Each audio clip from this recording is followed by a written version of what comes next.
O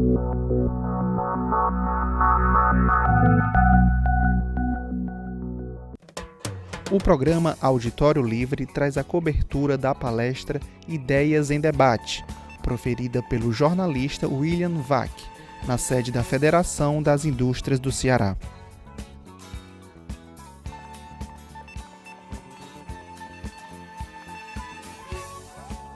Senhoras e senhores, com grande satisfação, eu convido a usar da palavra para lhe dar as boas-vindas o nosso presidente Beto Studart.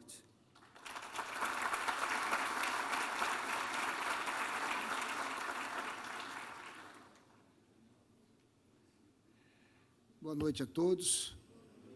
Boa noite, meus amigos. Boa noite, William. Boa noite, Egídio. Luiz Gonzaga Mota. Boa noite, Gaudêncio, nosso prefeito. Em nome deles, quero abraçá-los todos. A Vânia Duma, em seu nome, todas as mulheres aqui presentes. William, nós temos como hábito, uma vez por mês, atrair para a nossa casa uma grande personalidade, que seja detentor das melhores informações, que nos tire as dúvidas, que nos leve a entender a essas coisas do Brasil. E esse momento, que eu chamo momento, até escrevi, porque são coisas até bacanas, momento da ética brasileira, caos. Momento da política brasileira, caos.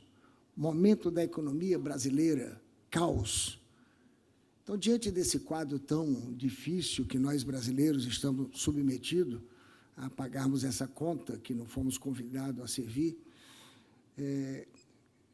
ficamos assim no meio de um tiroteio muito forte. E nós, industriais que trabalhamos diuturnamente, temos compromissos com a sociedade, compromisso com o Brasil, compromisso com a nossa própria atividade, com as nossas famílias, com o nosso próprio ego em realizar alguma coisa que, de repente, é obstruído por questões que não nos diz respeito, mas nós fomos responsáveis por isso. E eu queria exatamente, foi por essa razão que eu procurei lhe convidar, para que você, com essa sua sabedoria, com tanto conhecimento que você já transmite mundo afora, venha ficar aqui conosco, nos brindando com tudo que você sabe e pode nos passar. E queria também dar uma boa noite especial ao meu amigo Egídio Serpa, que atendeu o meu convite para ficar próximo de você, que será esse interlocutor entre as mensagens do nosso auditório, que está riquíssimo, e o seu conhecimento. Seja bem-vindo. A palavra é sua.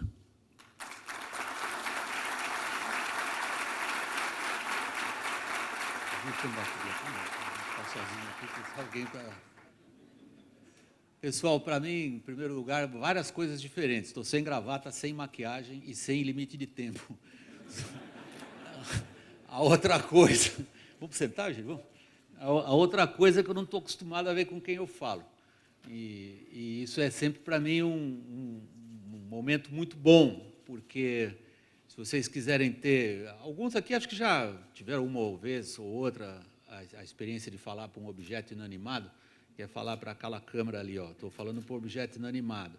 Se vocês quiserem treinar, vocês olham para a maçaneta do quarto da porta, uma piada que eu já contei em vários eventos da CNI dos quais eu participei, vocês olham para a maçaneta de uma porta, façam uma cara bem inteligente, compenetrada, aquela cara de apresentador de televisão.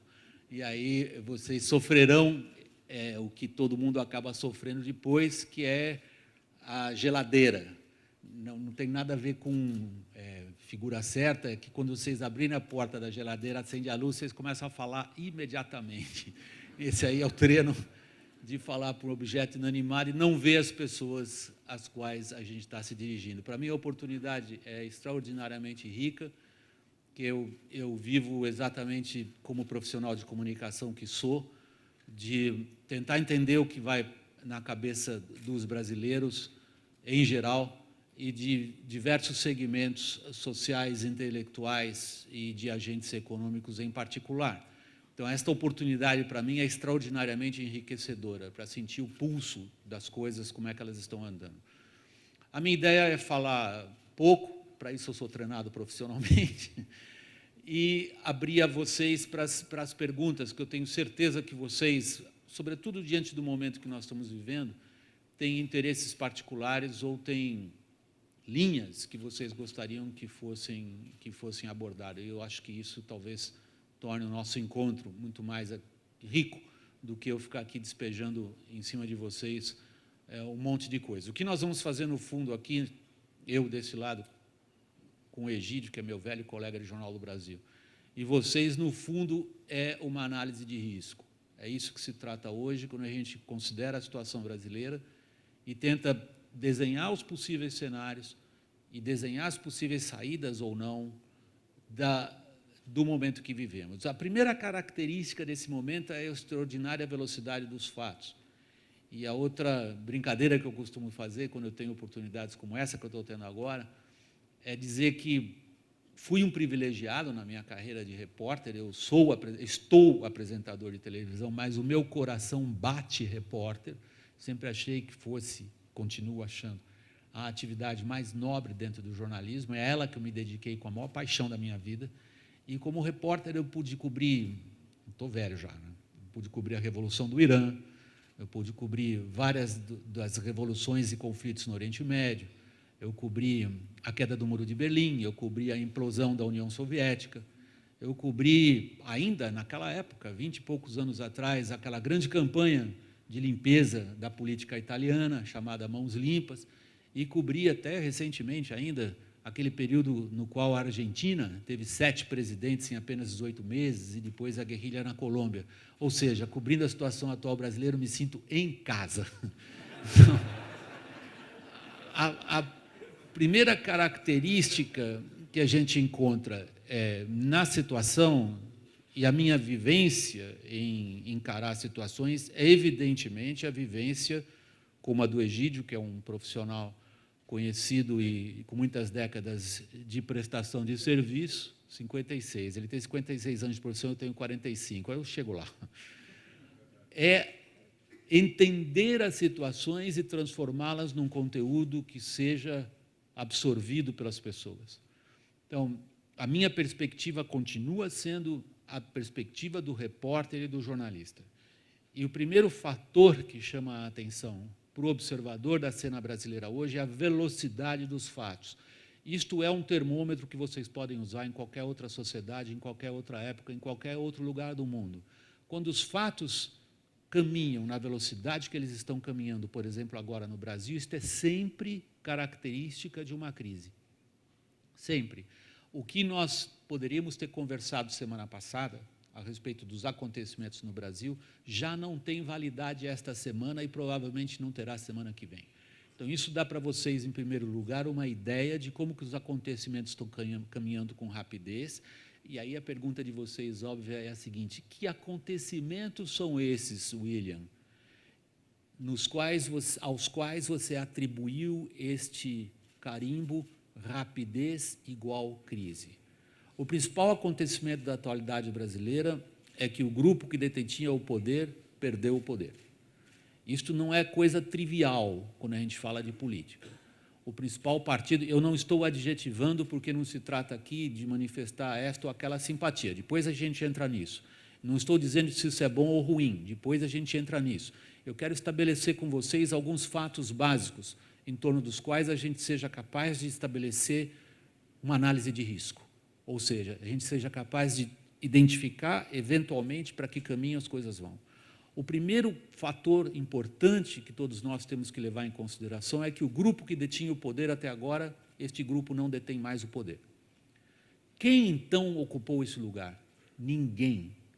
Por isso que a crise brasileira, no seu momento atual, no seu estágio atual, é tão importante, delicada e difícil em termos de previsibilidade. Não há coisa que ninguém deteste mais, seja na economia, seja na política, do que a falta de previsibilidade. Velocidade dos acontecimentos, falta de previsibilidade para onde eles vão, são características centrais de crise em qualquer lugar. No Brasil, essa crise é agravada pelo fato de nós estarmos vivendo, neste momento, uma situação para nós inusitada. Nós nos acostumamos no Brasil a ver um executivo muito forte, com capacidade muito grande de articulação e sentido e direção de políticas. Não importa se essas políticas sejam do agrado ou não sejam do agrado de quem está aqui ou de quem está fora desta plateia.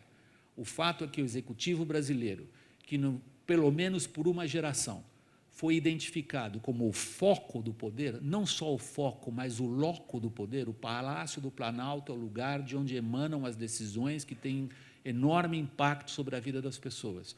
Este foco hoje atravessou a rua e está no Legislativo. Se continuará no Legislativo ou não, não sabemos, por causa de um terceiro elemento na nossa crise, que é excepcionalmente difícil de ser avaliado, que é o fato de que a nossa agenda política ela está nas mãos da polícia. Uma crise política caracterizada, em primeiro lugar, pela profundidade do que significa um grupo que estava no poder ter perdido o poder. Em segundo lugar, pela velocidade dos acontecimentos. Em terceiro, pelo fato do eixo das decisões estar oscilando entre um lado e outro da rua, entre dois poderes importantes, em Brasília, tudo isso ainda é agravado pelo fato de que não sabemos que pessoas vão ser presas na próxima sexta-feira.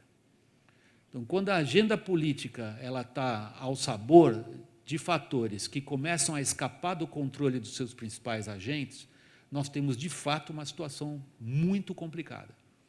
A situação complicada é hoje, não só por esses aspectos que eu acabei de mencionar a vocês, e que são aspectos imediatos e qualquer um reconhece, mas agora eu queria levar a atenção de vocês para outro estágio de análise da situação atual brasileira, que me parece um pouco mais amplo e de abrangência também um pouco mais distante, que é a extraordinária crise de representatividade que a gente constata hoje no Brasil e que, em linguagem bem acessível, significa simplesmente o seguinte: as pessoas não se sentem representadas por aqueles que elas elegeram, em todos os seus níveis, mesmo as câmaras municipais, assembleias legislativas estaduais, Câmara dos Deputados. As pessoas nem sabem, no Brasil em geral, que o deputado é o representante do povo direto. Os cargos eletivos diretos, os cargos eletivos proporcionais, em todos esses níveis, o que caracteriza hoje o funcionamento da política brasileira é uma grande dissociação entre quem elegeu e quem foi eleito. Vocês percebem nessa configuração a formação daquilo que, em economia, se chama a tempestade perfeita. Nós temos um sistema político que não está funcionando bem, porque as pessoas não acreditam que o sistema político resolva os problemas delas. Grande característica da situação política brasileira hoje é o cidadão eleitor, ou só o cidadão ou o eleitor, dizer: eu me viro além do governo, eu me viro contra o governo, eu me viro do jeito que eu puder. E, ao mesmo tempo, a crise de representatividade é agravada pelo fato de que nós desenvolvemos no Brasil a mentalidade de que dependemos do Estado para praticamente tudo nas nossas vidas, particularmente vocês que representam o segmento industrial, pelo que eu fui brifado antes de estar aqui. Perguntei: quem vai hoje conversar comigo nessa plateia? Gente que é empreendedor. É absolutamente impossível, ou quase impossível, no Brasil de hoje, ser empreendedor sem depender de regras que mudam durante o jogo, sem depender de um excesso de burocracia e regulação que ninguém consegue entender, sem depender de um sistema tributário injusto, maluco, incompreensível e pesadíssimo, sem entender como é que funcionam as legislações trabalhistas pelas quais um juiz do trabalho pode paralisar totalmente o funcionamento de qualquer empresa, fora colocar em indisponibilidade os bens pessoais dos responsáveis por essa empresa, diante de uma interpretação que ele possa ter, correta ou não, de legislação trabalhista. E, por último, sem depender da amizade do rei. Essa conjunção de fatores torna a crise brasileira excepcionalmente difícil de ser digerida. Nós não temos uma crise econômica no sentido estrito de países que sofreram grandes catástrofes naturais e eram dependentes da exportação de um bem associado à meteorologia. Não, embora nós tivéssemos tido esse tipo de problema também na geração de energia. Nós não somos um país que tenha perdido de uma hora para outra algum grau de competitividade naquilo que a gente é capaz de vender. Mesmo as nossas commodities, tendo perdido preço nos últimos 2, 3 anos, elas foram muito beneficiadas algum tempo atrás por uma onda de prosperidade internacional, como não se viu desde o final da Segunda Guerra Mundial. Isso já lá se vão 70 anos. Os fatores da crise no Brasil econômica são eminentemente fatores políticos e foram infligidos a nós por nós mesmos. Nós temos uma situação hoje econômica dependente de uma situação política, só que elas hoje se alimentam ou se retroalimentam de tal maneira que é impossível falar de uma sem falar da outra. Um exemplo talvez baste para ilustrar o meu raciocínio e o meu argumento. Quando vocês pensam que um governo como o nosso desprezou as regras básicas de equilíbrio das contas em prol de ganhar uma eleição, criando com isso uma severa distorção do orçamento público, portanto, na capacidade de investimento do Estado, como eu disse, do qual todos nós dependemos de maneira exagerada no Brasil, e, portanto, criando, inclusive, dificuldades para sustentar as despesas de custeio, imediatamente vocês vão chegar à conclusão de que, efetuando um determinado ajuste nas contas públicas, nossas principais distorções estariam corrigidas. Para efetuar essa correção de rumo nas contas públicas, vocês incluiriam provavelmente mais um elemento nessa equação. Vocês diriam, é completamente ridículo um governo tentar segurar preços, como, por exemplo, dos combustíveis, porque se isto gera, no curto prazo, alguns índices de inflação mais aceitáveis, por outro, condena setores inteiros da economia ao fracasso, como foi o caso do setor do etanol no Brasil, recentemente. Ou, se vocês interferem em alguns elementos centrais para o funcionamento de uma economia, que é a formação de preços no setor da energia, como foi feito através da alteração de regras e de contratos no setor elétrico, vocês vão criar ali na frente uma série de distorções que vão se refletir em custos mais altos ainda, onde vocês queriam que esses custos fossem mais baixos. Se vocês não entendem que fazer juro baixar por decreto é uma bobagem, porque a taxa de juros ela não é simplesmente administrada pela maldade de um presidente do Banco Central, mas ela espelha fundamentalmente o funcionamento ou as distorções no funcionamento de uma economia. Condensando o meu argumento novamente, todos vocês chegariam à seguinte conclusão: ok, vamos pagar um preço, os preços administrados não serão mais represados, o que aconteceu no setor elétrico aconteceu, vamos agora corrigir e passar a conta para o consumidor, azar do consumidor, ele vai pagar esse buracaço que está aumentando ainda, ninguém sabe até que ponto ele vai, os juros estão flutuando, o câmbio, soltaram o câmbio, essas coisas todas vão ter um preço, mas elas por si acabam consertando a situação e fazendo com que a gente consiga, num prazo de tempo razoável, e prazo de tempo razoável na vida econômica das pessoas ou na vida política das pessoas, nunca é mais do que 1 ano ou 18 meses. E por que, então, a gente não está vendo uma luz no túnel, no fim do túnel, a não ser que seja uma locomotiva vindo para cima da gente? Porque todas essas contingências, ou todas essas circunstâncias da vida econômica que eu acabei de mencionar, e mencionei apenas algumas, elas dependem basicamente de um entendimento político. Não há capacidade política hoje de articulação, não só das correções de curto prazo, às quais eu me referi nesses instantes, esses últimos instantes, mas não há uma capacidade de articulação política no Brasil naquilo que realmente interessa. Porque tudo isso que a gente considerou agora nesses últimos instantes é simplesmente correção de burradas. Não significa que a gente esteja criando as condições para o crescimento sustentável que gere prosperidade para os nossos filhos e netos. Esta é uma outra tarefa mais importante, mais relevante e decisiva. E essa depende, de fato, de que existam mudanças na nossa visão de como que as coisas se dão.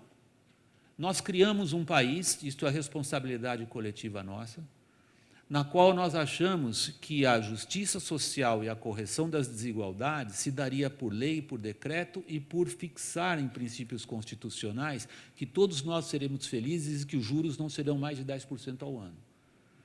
Nós, brasileiros, e isso não adianta a gente atribuir a este governo, ao governo que o precedeu, a esta figura política ou a outra, nós, brasileiros, combinamos em acreditar, em geral, que lucro é pecado e que, se alguém ficou rico, é porque alguém ficou pobre.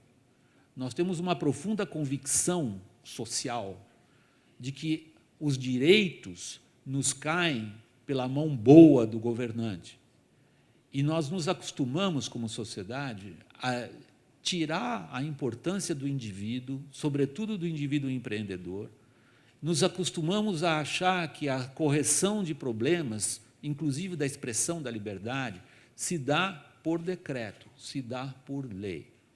Nós aprendemos que educação, para nós, é um instrumento para conseguir um emprego, sobretudo se esse emprego for através de um concurso, um emprego público, que me garante uma aposentadoria diferente do trabalhador da iniciativa privada e me garante uma estabilidade sem que isso seja associado a qualquer tipo de mérito pessoal. Então, como sociedade, o que está acontecendo hoje fomos nós que criamos. O que trabalhou contra o Brasil nesses últimos tempos, e quando eu digo assim, o que trabalhou contra o Brasil, o que trabalhou contra os nossos sonhos de construir um país muito mais forte do que ele é hoje, muito mais respeitado do que ele é hoje e muito mais próspero do que ele é hoje, foi o fato de, nos últimos 12 anos, termos acreditado que as coisas são fáceis quando a bonança existe. Nós perdemos uma oportunidade importantíssima nos últimos anos, trazida por uma conjuntura internacional, e para fazer jus ao tema que está colocado aqui ao meu lado, nesse banner, nunca antes nesse país nós tivemos uma oportunidade histórica tão favorável como essa que nós jogamos pela janela nos últimos anos. Quer dizer, o mundo não viu outro período de crescimento do comércio internacional e para o Brasil em particular. Nós não tivemos, na nossa história recente, exemplo comparável à força que o crescimento de um gigante como a China representou para as nossas finanças. Nós entendemos que essa subida de maré foi causada por nós. Nós fomos beneficiados por ela. E, como dizem os economistas, agora que a maré desceu, é que a gente está vendo quem estava nadando pelado. Nós estávamos nadando pelados. Nós não aproveitamos esse período para fazer as reformas necessárias. Não houve, nesses últimos 12, 13 anos, nenhuma reforma relevante feita no Brasil. Muitas das pessoas, e eu vou passando para o trecho final do que eu quero dizer para vocês, porque eu quero ter a oportunidade da gente dialogar. Muitas das pessoas que hoje se debruçam sobre essa situação e perguntam, mas enquanto a gente não muda a mentalidade, enquanto a gente não muda o jeito das pessoas pensarem, enquanto as pessoas no Brasil, e isso que eu estava dizendo há pouco, antes de abrir esse pequeno parênteses, não encararem educação como um valor e não simplesmente como um instrumento de obtenção de emprego, enquanto a gente não consegue essas transformações, que são realmente transformações sociais muito amplas e de um prazo de uma geração, talvez, os sociólogos dizem que uma geração é algo entre 20 e 30 anos de idade, 20 e poucos anos de idade, 25 anos de tempo que transcorre, é o que eles dizem uma geração.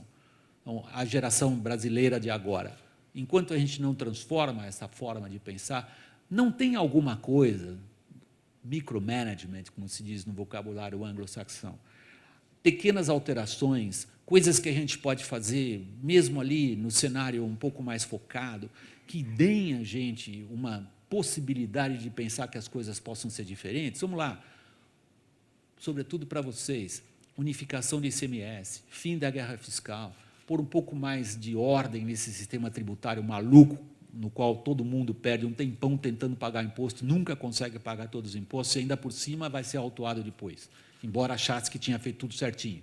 Será que a gente não consegue estabelecer uma relação capital-trabalho no Brasil fora desse debate completamente perdido sobre a terceirização, transformado em preto ou branco, quando, na verdade, as relações de trabalho evoluíram de tal maneira, na era da revolução da informação, na era do computador, a gente ainda está pensando naquelas coisas, do hipersuficiente, do hipo. Quer dizer, o patrão é tudo, o empregado ou nada, ou vice-versa. Será que a gente não consegue fugir desse debate? A gente não consegue colocar algumas trilhas que a gente melhora um pouco a situação atual? Eu sou um pouco cético em relação a isso, enquanto a gente não resolver nossa crise política. Eu acho que a crise política é um nó que, se a gente for capaz de desatar, a gente ganha esse tipo de perspectiva. E o que é crise política? É restaurar a capacidade de quem elege se reconhecer em quem foi eleito. Isso, na minha visão pessoal, só se dá através das leis que atualmente existem, através das instituições que atualmente estão ali e através de partidos políticos. Mas é, antes de mais nada, uma guerra cultural. O grupo que esteve no poder até agora e que eu inicialmente disse perdeu o poder, foi um grupo capaz de fazer o país acreditar numa série de coisas que eu acho equivocadas, e isto foi destruído pelos fatos. Os fatos que estão se impondo na política brasileira hoje são os de que populismo fiscal leva à catástrofe. Excesso de intervenção estatal não produz os resultados que os seus simpatizantes vendem através de marketing bem pago e bem efetuado. Não há outro caminho a não ser através da política. E a política, ela ouve as ruas. A minha esperança, para terminar, é que a pressão que a sociedade está estabelecendo no setor político leve a algumas dessas transformações. E isto no foco fechado do que é a política brasileira e o seu sistema, que é detestado por quase todos nós. A outra é que, da mesma maneira como a sociedade brasileira, 20 e poucos anos atrás, criou o consenso de que era necessário acabar com a inflação, a sociedade brasileira precisa chegar a um novo consenso sobre o papel do indivíduo frente ao Estado. Precisa chegar a um consenso sobre a capacidade da sociedade civil e as suas organizações imporem agendas que não são mais as agendas do Estado. E que essa tão cantada classe C é uma esperança para nós, porque a gente, conversando com essas pessoas que, na propaganda oficial, foram resgatadas da pobreza para a tela plana da televisão, essas pessoas não se consideram beneficiadas por qualquer presente. Elas acham que elas ralaram e conseguiram, e chegaram aonde chegaram por um esforço próprio. Isto é a minha esperança. É de que esses milhões que hoje são descritos como classe média, ou classes emergentes, ou classe C, ou como vocês quiserem considerar, que não tinham acesso ao consumo e hoje têm, essas pessoas pensem em um novo Brasil, não este que está acabando agora, não este que eu não sei muito bem para onde vai. Eu não queria terminar o que eu vou dizer agora com um tom para baixo. Realmente eu faço um esforço de terminar com um tom para cima.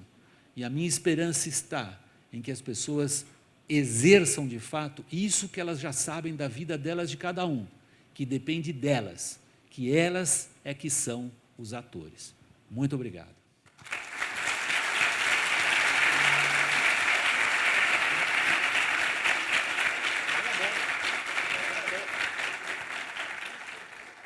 Boa noite. Antes de você sentar-se aí, o presidente da FIEC, Beto Studat, falou ali e se referiu a um cenário caótico. E ele, antes de descermos, conversando conosco, ele fez uma pergunta a você que eu vou repetir agora, que eu acho essa pergunta muito pertinente. Em que época remota ou recente da história brasileira esta crise tem semelhança? A pergunta que o Beto fez é uma provocação intelectual, e a coisa que eu mais gosto são as provocações intelectuais. Quer dizer, qual é o evento do passado recente que eu, William, analista de risco, costumo colocar quando eu penso no que está acontecendo hoje e, a partir daí, no que vai se desenvolver? Eu acho que são as reformas feitas apenas pela metade no período do Fernando Henrique. A gente pode pegar a Constituição de 88 e dizer essa Constituição cidadã ela estabeleceu um tal nível de gasto público, e a gente, olhando para os gráficos, a gente vê como o gasto público no Brasil foi crescendo muito mais que o PIB. Isso, em lugar nenhum, acaba bem. Basta olhar para a Grécia. A Grécia é dificilmente comparável ao Brasil, porque, na comparação internacional, escala é sempre um fator essencial. A escala da Grécia não chega perto à escala do Brasil. Aliás, a escala da Grécia não chega perto sequer dos grandes países europeus. Mas o meu ponto é o seguinte: não adianta pegar apenas 88, o ano da Constituição, e dizer, ali está a raiz do mal, porque ela fez com que o Estado crescesse, se avolumasse, se agigantasse, consequentemente os seus gastos, consequentemente a apropriação das riquezas produzidas no país. O Estado não produz riquezas, ele se apropria das riquezas produzidas.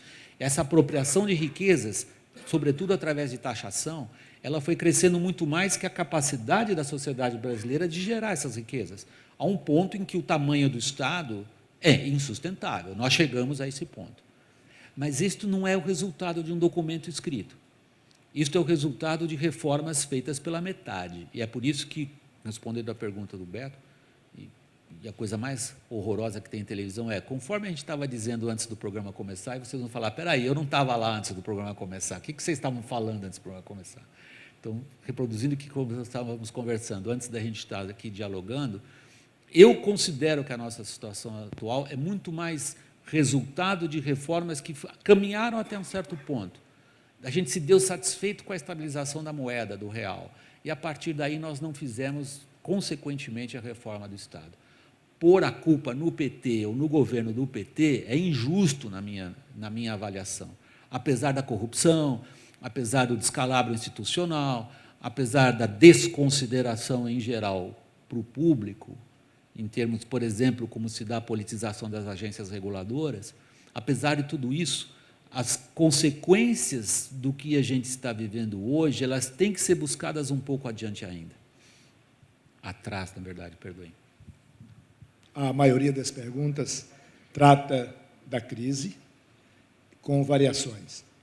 O Murilo Castro, de J. Macedo, pergunta, o impeachment ou a renúncia da presidente Dilma traria a estabilidade política ou desestabilizaria ainda mais o cenário político?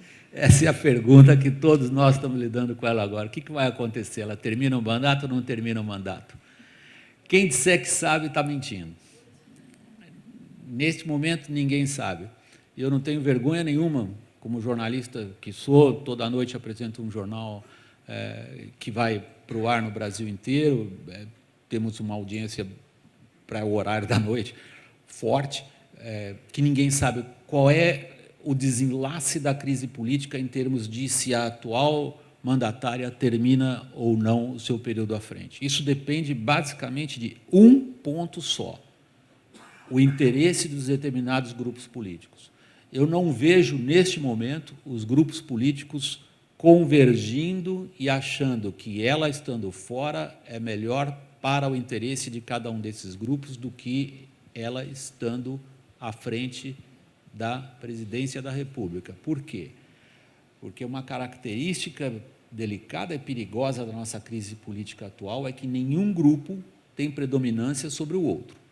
Nós temos diversos grupos atuando, nenhum deles, nesse momento, é capaz de se impor. De novo, eu não estou adjetivando. Motivos para, dentro da lei, se chegar a interromper o mandato da atual presidente, os juristas discutirão. A questão não é jurídica, a questão é política. O julgamento dentro do Legislativo sobre a continuidade ou não do mandato do presidente é uma prerrogativa política em primeiro lugar. Eu acho, às vezes, um pouco perda de tempo a gente discutir se o TSE, eventualmente, decreta a cassação por este ou por aquele motivo a respeito das contas da campanha em 2014. Ou se o TCU, rejeitando a prestação de contas do governo em 2014 e apontando mais pedaladas fiscais em 2015, eventualmente forneça ao Congresso a base para que o Congresso analise um pedido de impeachment. Eu acho que isso é irrelevante diante de averiguar se há, nos diversos grupos políticos, uma convergência de interesse nesse sentido.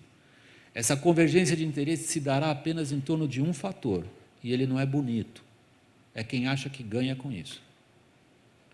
Porém, essa eventual convergência de interesse entre vários grupos políticos hoje antagônicos em torno da continuidade ou não do mandato da presidente dependerá, em grande medida, das consequências sociais da crise econômica e como que a pressão das ruas vai se manifestar ou não. Por isso que eu estava dizendo para vocês no começo, que é uma situação que a cada semana o que a gente olha e para o que a gente olha muda, porque há um grau de subjetivismo imenso na política em qualquer lugar do mundo. E quando os acontecimentos transcorrem com essa rapidez que nós estamos vendo no Brasil hoje, esse grau de subjetivismo, o que é grau de subjetivismo? Vamos traduzir isso numa linguagem bem chula, bem popular. Como é que eu estou na fita? Como é que eu me sinto? Qual é a vantagem de curto prazo que eu, agente político, posso ter ou não? Essa confluência de fatores, ela é muito fluida, muito rápida, pode ser que ela se cristalize em torno, ok, os vários grupos políticos começam a enxergar uma vantagem específica em interromper o mandato. No momento, não é assim que eles enxergam. No momento, eles enxergam que deixar chegar até o final do mandato nas circunstâncias atuais, ou seja, profunda crise econômica, profunda crise moral, profunda crise política, incapacidade de articulação do Executivo, isto promete, oferece mais vantagens eleitorais, portanto, de participação no poder, do que a traumática interrupção do mandato. Mas isso pode mudar rápido, muito rápido. E quando eu falo rápido, é coisa de 72 horas, ou de uma semana, se a conjuntura e a percepção da conjuntura por parte dos agentes políticos muda. A percepção deles no momento é que as vantagens específicas em que o mandato chegue até o fim superam as possíveis vantagens específicas de interrupção do mandato. Em agosto, mais precisamente no dia 16 de agosto, as forças que se manifestam nas ruas contra o governo vão de novo fazê-lo. 2 dias depois, serão as forças que apoiam o governo, que virão das cidades e do campo. Você não teme uma convulsão social diante de algo que nos remeta à Venezuela? Não, categoricamente não.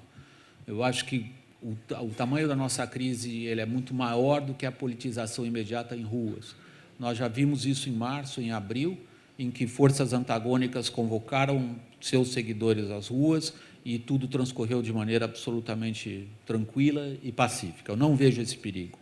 Onde eu vejo o perigo é no desemprego e no fato de quem subiu um degrau, ou 2, ou até mais degraus na escala de ascensão social, começa a ter medo de perder o que até agora foi conseguido.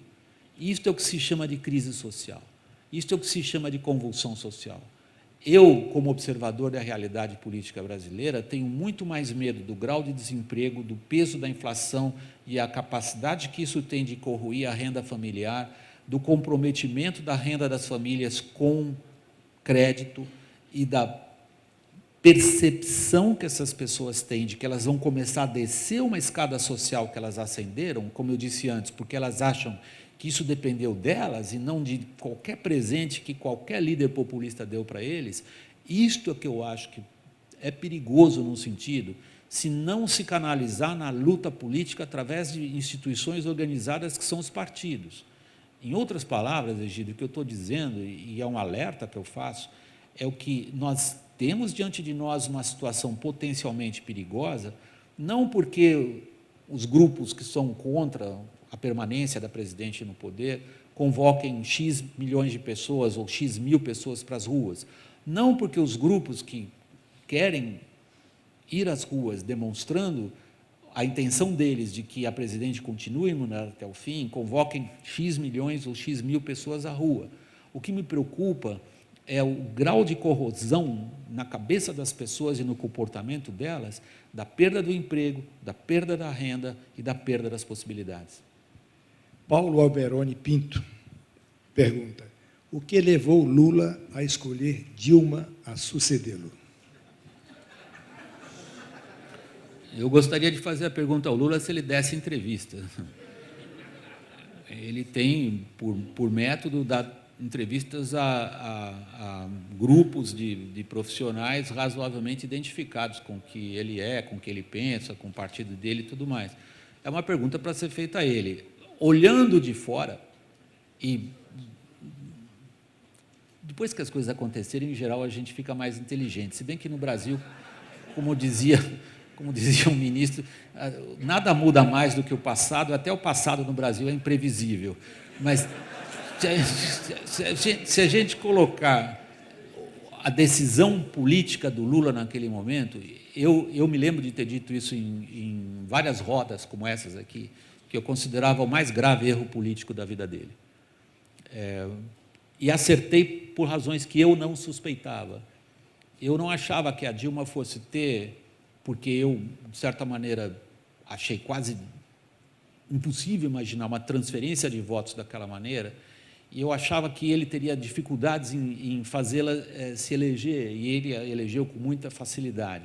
Isso, para mim, foi uma grande lição de política, a capacidade, em determinados momentos, que algumas figuras históricas têm de transferir votos, transferem o cacife dele para uma outra pessoa. Aonde eu acertei é que eu também, por outro lado, se subestimei a capacidade do Lula de transferir votos, eu subestimei a capacidade da Dilma de aprontar besteiras. Então, a incapacidade dela de governar é extraordinária. E a incompetência dela em algumas das decisões que tomou são de tal maneira surpreendentes que vocês se colocam, às vezes, na situação de um jogador de xadrez e que vê o outro fazer uma besteira e fala assim, não, isso aqui não é uma besteira, isso é uma jogada genial, ali por trás tem algo. Parece uma besteira, e era.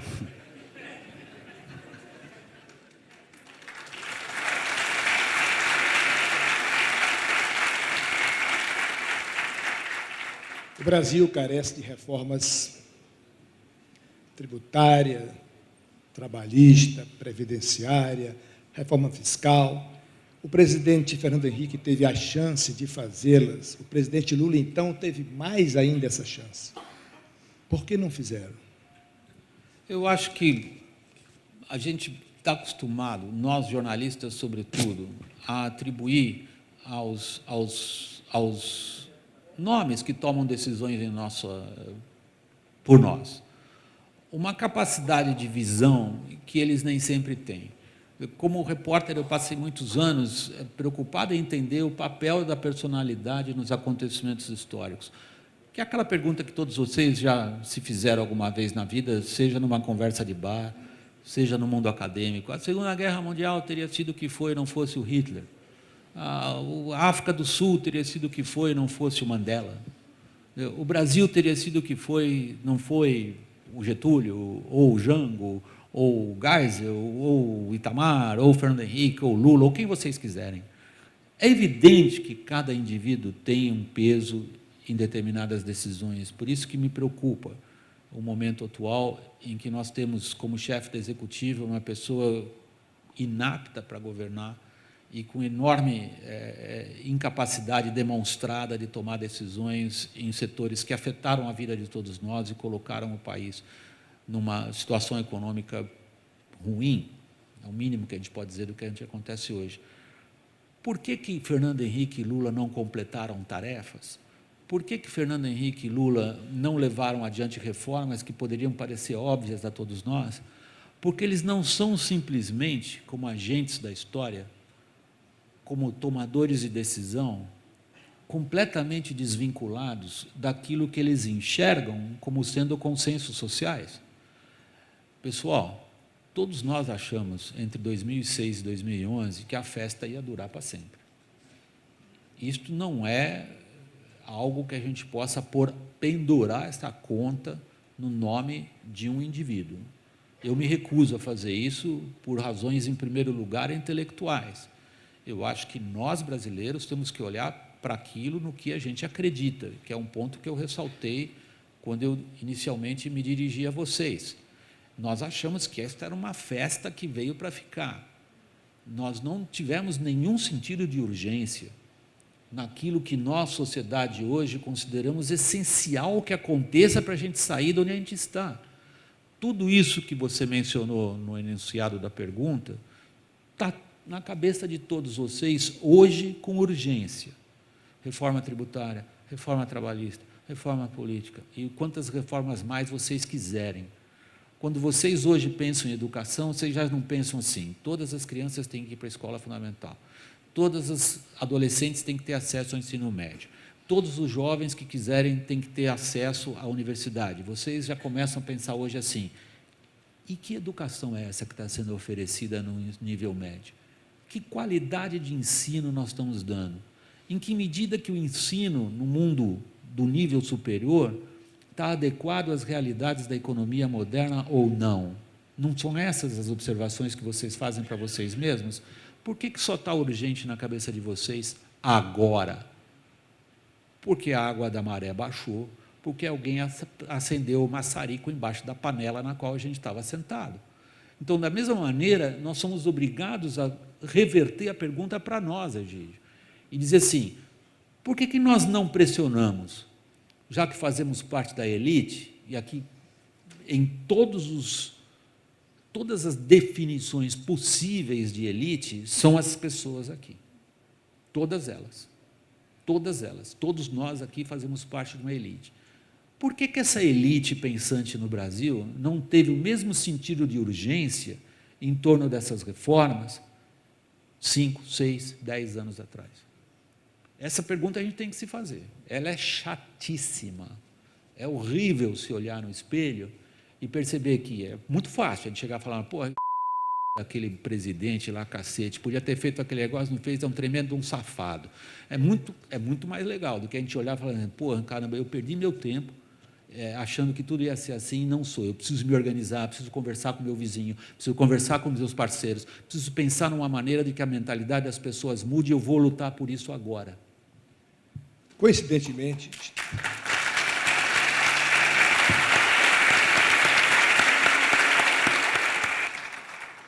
a FIEC informa, entrou em campo um personagem atual, Eduardo Cunha. Há 3 perguntas que, coincidentemente, chegaram ao mesmo tempo.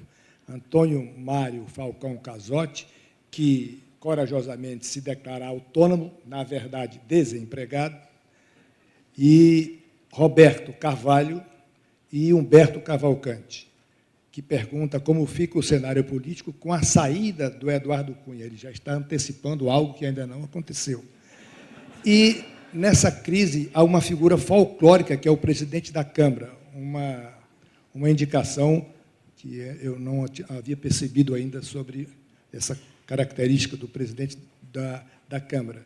E o Antônio Mário Falcão Casotti, o desempregado, fala sobre, teme que, nessa caminhada atual, pelo andar da carruagem, possamos chegar a uma guerra civil. Você já afastou essa possibilidade, mas ele diz algo com o que eu concordo.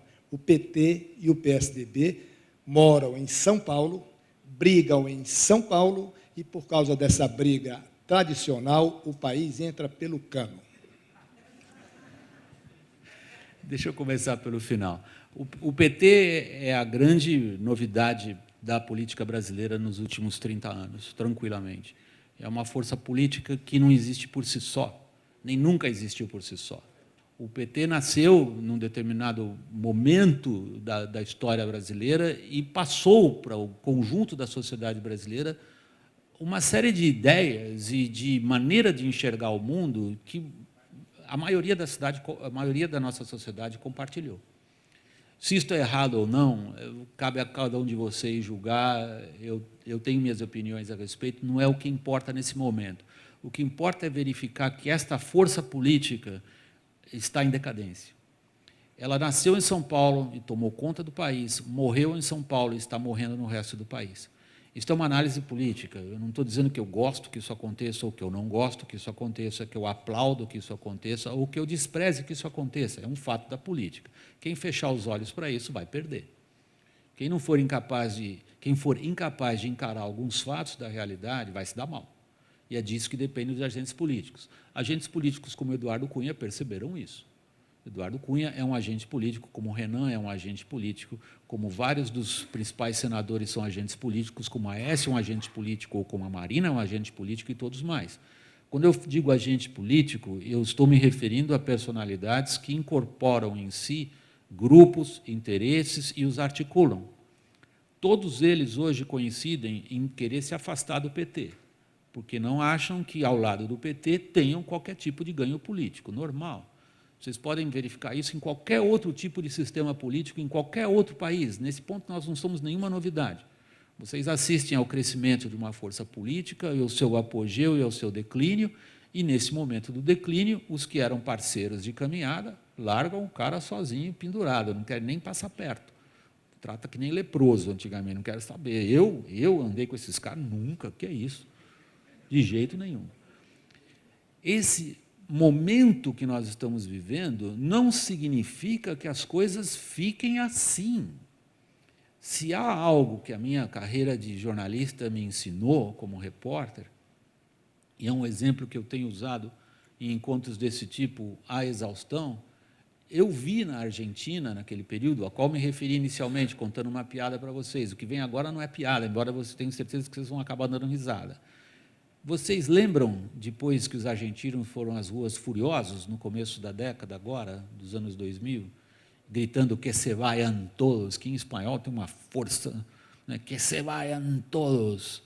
O que veio depois? Kirchner. Na Itália, depois do Mãos Limpas, o que veio depois? Il Cavaliere, que pelo menos tinha uma proposta mais engraçada, que era bunga-bunga para todo mundo. Não necessariamente, o que eu quero dizer a vocês, a insatisfação e a indignação popular desaguam, por definição, num sistema político melhor, com gente melhor. Isto não está garantido em lugar algum, assim como não está escrito em lugar algum que um conjunto de eleitores não cometerá suicídio político. A história recente está cheia de suicídios políticos democraticamente cometidos, de situações de indignação e revolta popular que não desaguaram em melhora. Ao contrário, daí vem o ponto no qual eu insisti no começo dessa conversa com vocês, voltei a insistir agora recentemente, que é o seguinte: situações de insatisfação e revolta que não tenham um claro sentido e canalização política despertam mais esperanças do que mudanças demandadas. Eu acho que essa é uma lição que eu aprendi como repórter. As situações de transformação social que eu vivi se deram por ideias, se deram pelo que as pessoas acreditam, não simplesmente porque elas estão putas da vida. É muito diferente estar puto da vida, ir para a rua, reclamar e xingar, ou se organizar em torno de transformações essenciais. E eu dou 2 exemplos para vocês, que não interessa muito qual é a ideia, contanto que seja uma ideia. Eu cobri a Revolução Iraniana de 1979. É uma revolução porque essas pessoas daquele país passaram a acreditar em outra coisa. A gente gosta ou não da Revolução Islâmica é uma outra questão. Não quero entrar nesse ponto. Outro acontecimento traumático que eu cobri, que foi a queda do Muro de Berlim, também só se entende porque as pessoas começam a acreditar em outras coisas. Este é meu ponto. Não importa se é por um motivo religioso islâmico, e se a gente gosta ou não, é uma outra questão, tá? Não importa se é porque as pessoas acreditam num outro sistema de organização dos recursos da sociedade, que é o confronto socialismo-capitalismo, o fato é que o conjunto da sociedade passa a acreditar em outras ideias. E isto é a revolução.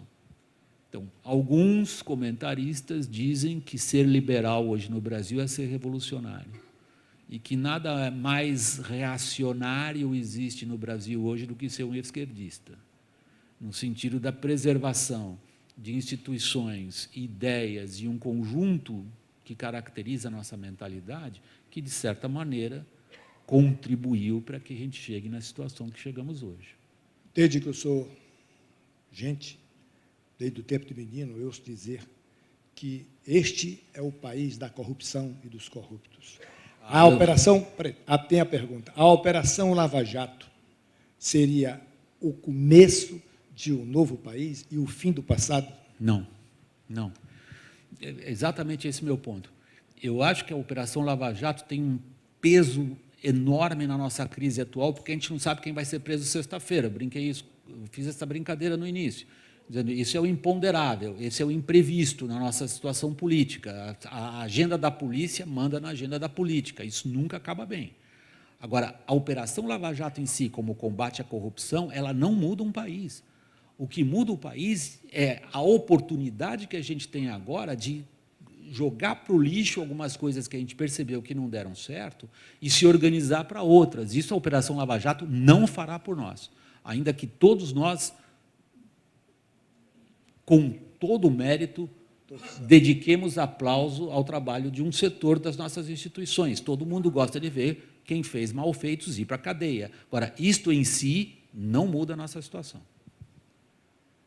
Assis Machado, empresário cearense, pergunta: o Papa Francisco, personagem novo na nossa conversa, disse que o diabo entra pelo bolso. Então, a pergunta que ele faz é o seguinte: o bolso de quem deve ser costurado para tirar o diabo do Brasil?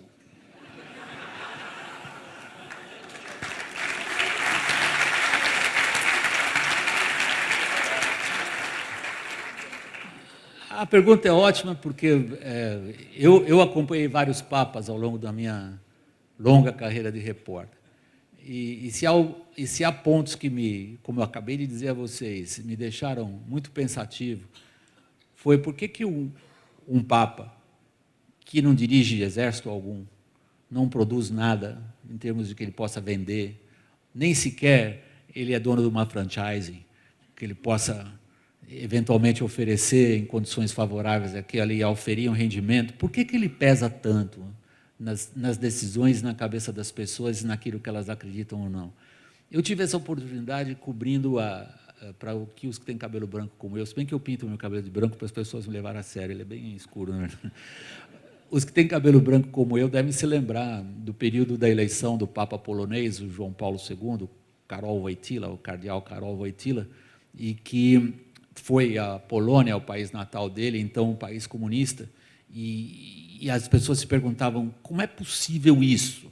Como é possível que um papa saia de um país comunista e que influência isso vai ter na evolução do comunismo? E, no fundo, o que se começou a ver ali foi uma guerra de ideias, da qual este papa atual é um representante extraordinário, em primeiro lugar, porque ele é um jesuíta. Alguém aqui estudou na escola jesuíta? Quem mais? Roberto Macedo também.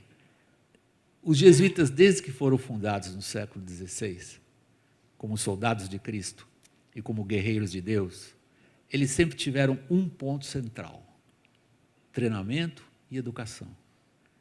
A ideia da disciplina, da hierarquia, do treinamento, da educação, ela só é igualada para um jesuíta quando a gente fala de alguém que militou no saudoso Partido Comunista. Tem alguém aqui que militou no saudoso Partido Comunista? É a mesma ênfase em quadro dirigente, educação, treinamento, cultura e ideias. Essas duas organizações, a organização do jesuíta e os velhos quadros do Partido Comunista, têm essa coisa em comum: a disciplina, a visão de mundo condicionada por treinamento e educação e a luta por uma ideia. Eu considero a luta do Papa mais justa e adequada do que a luta, até ele continua lutando pela ideia dele e os comunistas perderam.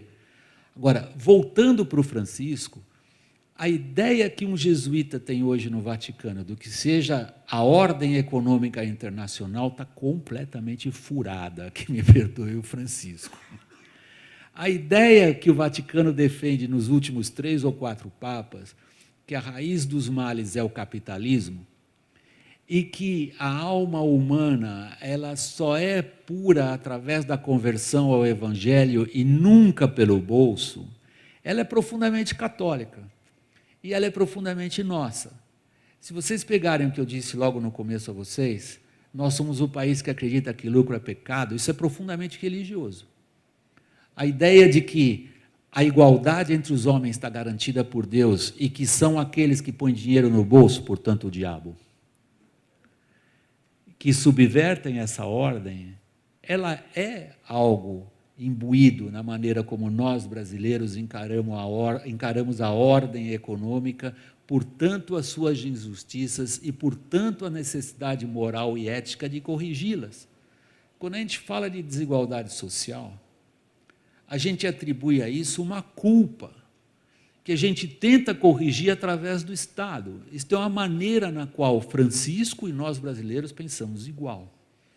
Então, para responder à questão da mesma maneira sarcástica como ela foi formulada, para tirar o diabo do bolso, a gente tem que mudar o jeito que a gente pensa. Tem uma pergunta de José Mota, ele é da Cambi. A Cambi, até onde sei, é uma pequena empresa que produz queijos no sertão do Ceará. A Globo bota e tira presidente. Por que essa demora?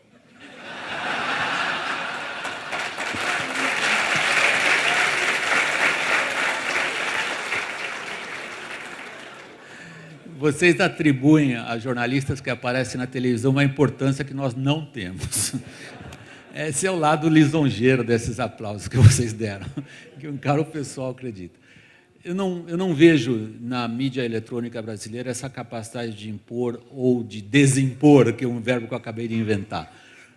O que existe, e isso é uma pergunta a qual eu estou bastante acostumado, como vocês podem perceber, quer dizer, qual é a capacidade que órgãos como a televisão, e em particular a TV Globo, têm de condicionar a maneira como as pessoas se comportam? De fato, se vocês colocarem o Brasil no centro das nossas atenções, em relação ao peso que a televisão tem na maneira como as pessoas no Brasil pensam e se comportam, portanto, agem, nós somos um caso único, para o bem ou para o mal. Não existe nenhum outro país comparável ao Brasil, e a gente precisa comparar o Brasil com países comparáveis, Canadá, Estados Unidos, México, China. Não, espera aí, estou falando do tamanho. Ela de Rio Abessa já falou Canadá, pô, comparar nós, essa puta bagunça com o Canadá, um país certinho.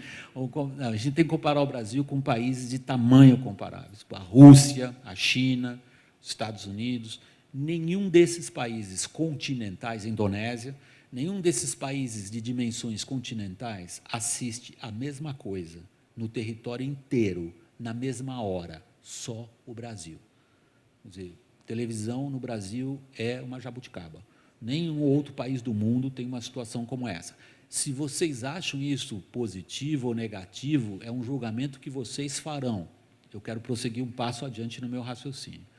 Que peso, então, tem a televisão num país que ostenta este fator único na comparação internacional? A televisão é, e isso eu costumo dizer internamente nas reuniões que a gente tem, a TV Globo é uma estrutura profissional, de mercado, altamente motivada para dar certo, e a gente, volta e meia, tem as nossas conversas estratégicas. O meu ponto como jornalista dessa emissora é dizer que a teledramaturgia dela é mais rápida em detectar e responder a transformações sociais e culturais no Brasil do que o jornalismo dela. O que eu estou dizendo com isso? Que os nossos autores de novela e os nossos personagens de novela têm mais proximidade com o que as pessoas sentem. E o Egídio, que é um homem de imprensa escrita, sabe do que eu estou falando. Que a gente costuma dizer que a imprensa escrita apela ao cérebro, e a TV apela a emoções, o estômago e outras partes menos publicáveis. Então, a ideia de que essa conexão entre o que sejam mudanças da maneira como as pessoas pensam.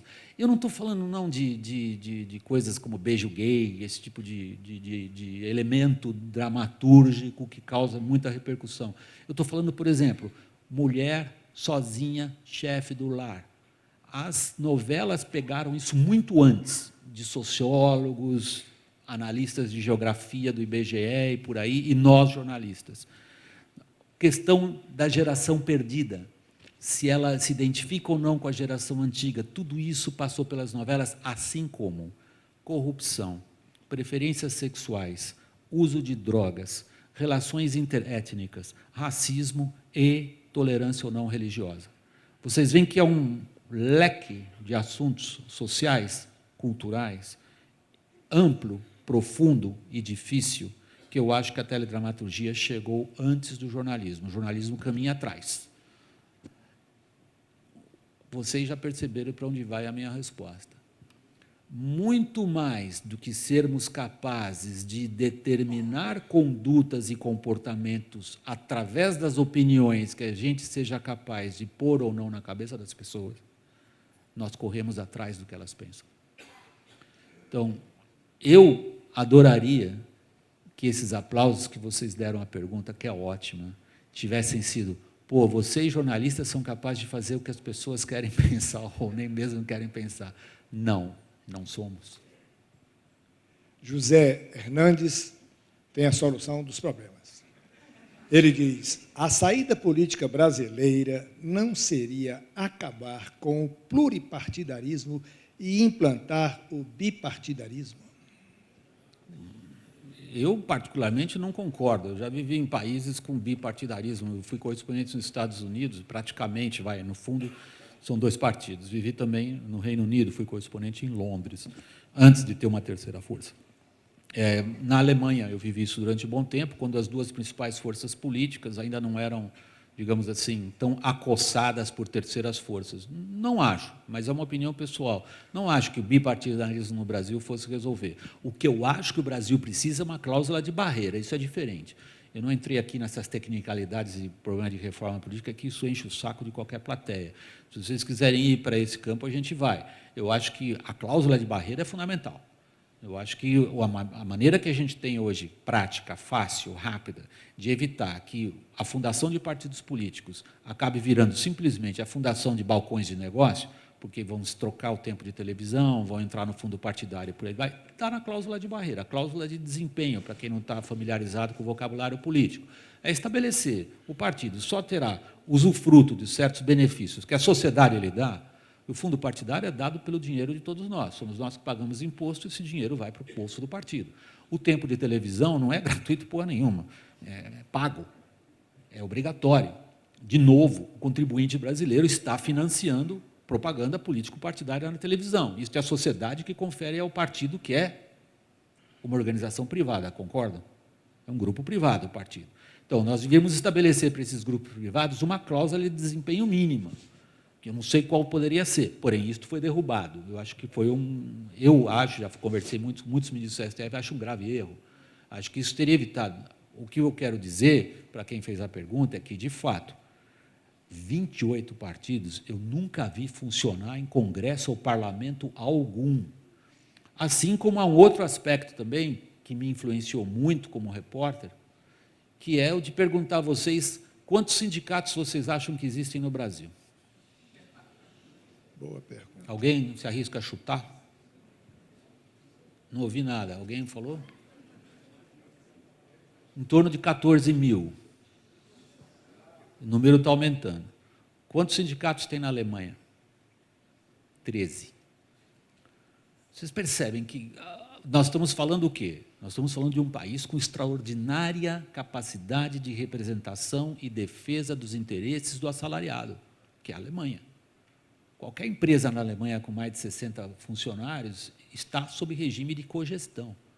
Há um grupo eleito pelos funcionários da empresa que se senta junto com o grupo que é o grupo do empreendedor, do capital, do dono, do patrão, e este regime de cogestão depende de 13 sindicatos.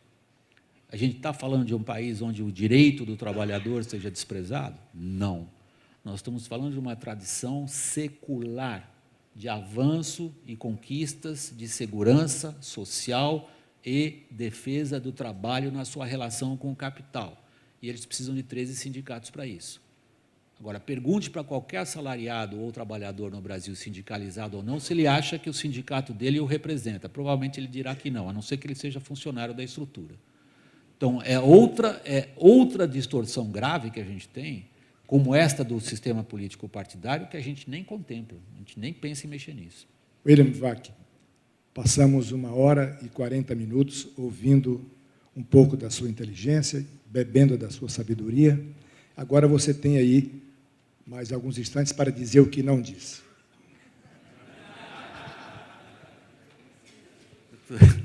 Não, eu não estou acostumado a ser tratado assim, sabedoria, essas coisas todas. Eu me considero um profissional de comunicação e um jornalista muito angustiado com o que eu acho que são algumas das nossas mazelas.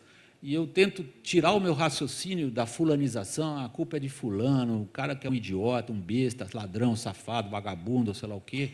E acho que o meu papel, e muito obrigado pela oportunidade que vocês me dão de exercer esse papel, é de falar entre nós, como brasileiros, e buscar chamar a atenção de todos nós.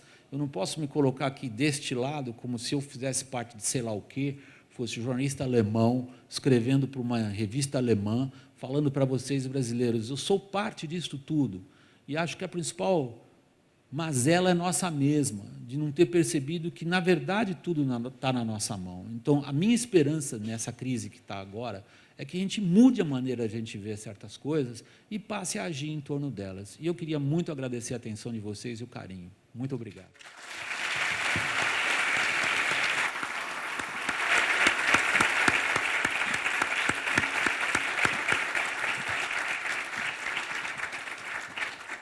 A Federação das Indústrias do Estado do Ceará, pelo seu presidente Beto Stuta, te agradece a presença de todos e os convida para a próxima Ideias em Debate. Obrigado, boa noite.